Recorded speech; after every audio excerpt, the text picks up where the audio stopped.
In your book, Equitocracy, which promotes diversity-based democracy, and you spoke against Igbo marginalization in Lagos State. Do you think Igbos are marginalized in Lagos? No, I never spoke against Igbo. I said Igbo marginalization in Nigeria as a whole, because, you know, and not only the Igbos, also the minorities. Because when an Igbo man or minority, the South or the North Central people, even some minority in the Northeast, when they want to contest, people don't see them as serious. They don't see them as substantial. But so a democracy should not be majority system, because a majority system is a winner take all. Okay, because if you are going to compare, if you're going to compare 6 and 4, 6 is a majority, and you want 6 and 4 to contest, that's like 4 is like 0 when you are comparing 6 to 4. But to do that comparison properly, you need to break like 6. You can break the 6 into 3 and break the 4 into 2 and use the lowest common factor to do the comparison. That's mathematics. So do you see an Igbo man becoming a president anytime soon in Nigeria? It's possible. I'm not really that, but it's going to be tough. It's going to be a tough task, depending on who the opposition is, because of this discrimination and, you know, and marginalization that is going on. But it's possible. It's very, very possible. What's your assessment of the President Bola Tinubu's government so far in their performance? Well, I mean, it's on both sides. He's doing some kind of, you see, you cannot have 100%. Nobody can have 100%. I can say that in some area he tried, but I want him to focus on the less privileged. The problem of the less privileged. You know, the poor people are suffering. There is no doubt. And whoever is being taking care of poor people, he should focus more on it and practice grassroots governance. Grassroots governance. If you practice grassroots, all the governors too, they should practice grassroots governance. When you practice grassroots governance, there will be less problem on the people. Do you think the country is on the right trajectory in the hands with the Tinubu at the end of affairs? Yeah, I can say to some extent it is, and to some extent there are problems, deviations problem.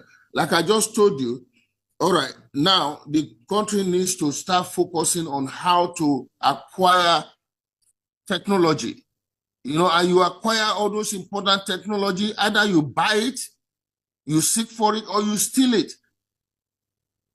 You steal it. I'm talking about government stealing. There's no prosecution in government stealing. You steal it. When you hear, the government can do an assessment on their own. Please, let me say this.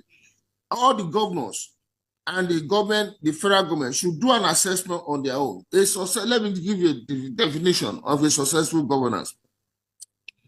A successful governance is that government that is able to bridge the gap between the rich and the poor in basic needs of the people. I repeat, a successful government is that is able to bridge the gap between the rich and the poor in basic needs of the people. That is why the government will tax the rich people to provide amenities for the poor people. So when you take the basic needs of the people, housing, food, security, you take about, housing, food, security, and health. If you take those one, you do the assessment yourself. Are you able to bridge the gap? Because a rich man don't need the government for health, for food. They can afford to buy themselves food. They can afford to go to London or buy medication. I know people who have died just because of what? Inability to buy augmentin. Augmentin in Nigeria now, I understand it's about 3,000-5,000 naira. And how many people can afford it? How many? So let me ask you quickly. Let me ask you quickly. You hear Mr. Peter Obi say that he's just going to run for one term if he wins, if he becomes a president, and the debate about rotation and zoning. What is your, and you've in your book you talk about balancing and carrying everyone along. What do you think about the balance of power, rotational presidency, and how issues of equity and equitable distribution of rotational presidency is undemocratic. Let me just give you, maybe I may be able to explain it in 3 minutes, in 1 minute for you. You see, we did a system. Okay, let me give you an example. Supposing we have 2 parties, for example, let every state bring two candidates that are competent to rule Nigeria. 2 from Lagos, 2 from this, 2 from this. Now, let all Nigerians do an assessment of the 2 people.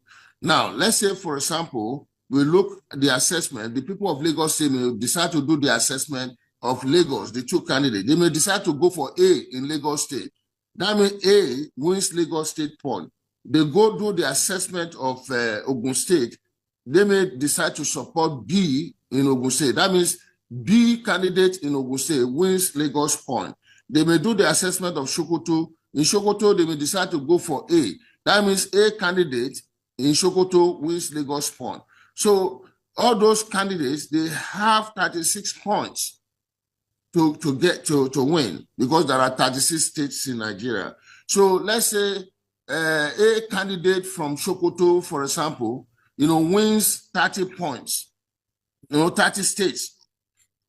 You give it 30 states. Then you look at how many states that are won by other candidates in their various something. So the candidate that won the highest number of states will be the president.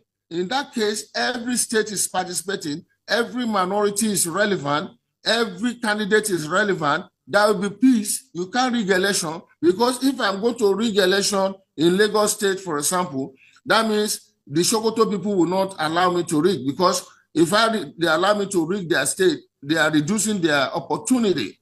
They are reducing their own opportunity to produce the president. You can't rig election. You have to go and seek cooperation. You cannot cause violence. If you're a tribalist that always cause trouble, the kind of system we have tribalists. They always campaign on tribal ground to cause trouble. So if you're a tribalist, you cannot win. You have to love Nigeria. You have to go out there and bring everybody together. That's what they call an equity system, a federal equity republic of Nigeria. There are other things built inside it, but just for these press purposes, that's the basic way to explain.